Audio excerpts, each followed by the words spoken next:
നമസ്കാരം. ഇന്നത്തെ പ്രധാനപ്പെട്ട പ്രവാസി വാർത്തകളിലേക്ക് സ്വാഗതം. സൗദി അറേബ്യയുടെ വിവിധ ഭാഗങ്ങളിൽ ഇന്ന് മുതൽ തിങ്കളാഴ്ച വരെ ശക്തമായ മഴയെത്തുമെന്ന് ദേശീയ കാലാവസ്ഥാ കേന്ദ്രത്തിന്റെ മുന്നറിയിപ്പ്. കനത്ത കാറ്റ്, ആലിപ്പഴ വർഷം, മിന്നൽ പ്രളയം എന്നിവയ്ക്ക് സാധ്യതയുണ്ടെന്നും കേന്ദ്രം മുന്നറിയിപ്പ് നൽകി. അന്തരീക്ഷ ഊഷ്മാവ് കുറയുന്നതിനൊപ്പം സജീവമായ കാറ്റും അനുഭവപ്പെടും. മധ്യ വടക്കൻ പ്രദേശങ്ങളിൽ നാളെ ഉച്ചകഴിഞ്ഞ് മുതൽ ഞായറാഴ്ച വരെ കാലാവസ്ഥ അസ്ഥിരമായിരിക്കും.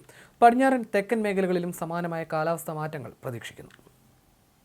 മൂടൽമഞ്ഞ് നീങ്ങിയതോടെ കുവൈത്ത് അന്താരാഷ്ട്ര വിമാനത്താവളത്തിൽ നിർത്തിവെച്ച സർവീസുകൾ പുനരാരംഭിച്ചു. ഇന്ന് രാവിലെയുണ്ടായ മഞ്ഞിനെ തുടർന്ന് കുവൈത്തിലേക്കുള്ള ചില വിമാനങ്ങൾ അയൽ രാജ്യങ്ങളിലെ വിമാനത്താവളങ്ങളിലേക്ക് വഴിതിരിച്ചു വിടുകയും പുറപ്പെടാനുള്ള വിമാന സർവീസുകൾ നിർത്തിവെക്കുകയും ചെയ്തിരുന്നു.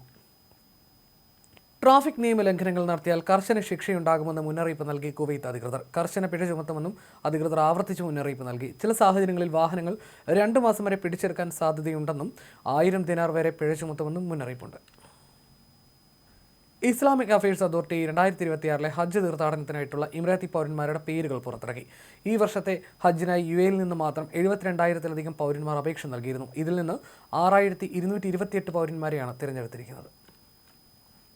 മിഡിൽ ഈസ്റ്റിലെ ആദ്യത്തെ സ്വകാര്യ ബഹിരാകാശ യാത്രിക പരിശീലന കേന്ദ്രം UAE പ്രവർത്തനം ആരംഭിച്ചു. ബഹിരാകാശ യാത്രികരുടെ ശാരീരികവും മാനസികമായ സജ്ജീകരണം, ബഹിരാകാശ വൈദ്യശാസ്ത്രം, മനുഷ്യന്റെ പ്രവർത്തനശേഷി എന്നിവയിൽ ശ്രദ്ധ കേന്ദ്രീകരിക്കുന്നതാണ് ഈ നൂതന കേന്ദ്രം. ലോകോത്തര നിലവാരത്തിലുള്ള പരിശീലന സംവിധാനങ്ങളാണ് ഇവിടെ ഒരുക്കിയിരിക്കുന്നത്.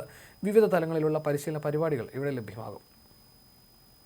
54ാമത് ദേശീയ ദിന പരേഡിന്റെ റിഹേഴ്സലുകൾ സുഗമമാക്കുന്നതിന് റാസൽ ഖൈമയിലെ ഒരു പ്രധാന റോഡ് നാളെ നവംബർ 14 വെള്ളിയാഴ്ച താൽക്കാലികമായി അടച്ചിടുമെന്ന് റാസൽ ഖൈമ പോലീസ് ജനറൽ കമാൻഡന്റിന്റെ മുന്നറിയിപ്പ്. ഇതനുസരിച്ച് നാളെ രാവിലെ 8:30 മുതൽ 10 മണി വരെ ഖവാസിം കോർണിഷിലേക്കുള്ള പ്രധാന റോഡിനെയാണ് അടച്ചിടൽ ബാധിക്കുക.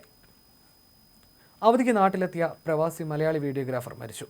കൊല്ലം ഇരവിപുരം സ്വദേശി സാംബനാണ് മരിച്ചത്. 20 ദിവസം മുൻപാണ് അവധിക്കെത്തിയത്. വർഷങ്ങളായി ഷാർജയിൽ വീഡിയോഗ്രാഫറായ സാം അടുത്തിടെ വീഡിയോഗ്രാഫി സ്ഥാപനം തുടങ്ങിയിരുന്നു. ഭാര്യയും 2 മക്കളുമുണ്ട്. ഒളിവിൽ പോയ വിസ തട്ടിപ്പ് കേസിലെ പ്രതി പോലീസിന്റെ പിടിയിലായി. തൃശൂർ പൂങ്കുന്നം സ്വദേശി ഹരിശ്രീധരൻ എന്ന ഹരിലാലിനെയാണ് ഇൻസ്പെക്ടർ K അനുദാസിന്റെ നേതൃത്വത്തിൽ മൂവാറ്റുപുഴയിൽ നിന്ന് അറസ്റ്റ് ചെയ്തത്. ദുബായിലേക്ക് തൊഴിൽ വിസയുണ്ടെന്ന് പറഞ്ഞ് യുവാക്കളെ തട്ടിപ്പിനിരയാക്കുകയും വിസ സ്റ്റാമ്പിങ്ങിനായി 300 രൂപയും തുടർന്ന് ടിക്കറ്റിന് 30,000 രൂപ വീതം അക്കൗണ്ട് വഴി വാങ്ങുകയായിരുന്നു. റെഡ് സീ ഇന്റർനാഷണൽ ചെങ്കടൽ തീരത്ത് വികസിപ്പിച്ചെടുക്കുന്ന പ്രധാന ടൂറിസം പദ്ധതിയായ അമാല വിനോദസഞ്ചാര കേന്ദ്രം ഉടൻ സന്ദർശകർക്കായി തുറക്കും. റിയാദിൽ നടന്ന ടൂറിസം ഉച്ചകോടിയിൽ റെഡ് സീ ഇന്റർനാഷണൽ പദ്ധതി ഔദ്യോഗികമായി അനാച്ഛാദനം ചെയ്തു. കുവൈത്തിലെ സ്വകാര്യ സ്കൂൾ ജീവനക്കാർക്കായി 7 മണിക്കൂർ പ്രവൃത്തി ദിനം അംഗീകരിച്ചു. ജീവനക്കാരുടെ ക്ഷേമം, തൊഴിൽ സംതൃപ്തി, വിദ്യാഭ്യാസ നിലവാരം എന്നിവ ഉയർത്തുക എന്ന ലക്ഷ്യത്തോടെയാണ് മാനവ വിഭവശേഷി മന്ത്രാലയം ഈ തീരുമാനം കൈക്കൊണ്ടിരിക്കുന്നത്. പുതിയ തൊഴിൽ സമയക്രമം സ്വകാര്യ സ്കൂളുകളിലെ അധ്യാപകർ, ഭരണനിർവഹണ വിഭാഗത്തിലുള്ളവർ, മറ്റ് ജീവനക്കാർ എന്നിവർക്കെല്ലാം ബാധകമായിരിക്കും. ഇന്നത്തെ പ്രവാസി വാർത്തകൾ പൂർണ്ണമാകുന്നു. നമസ്കാരം.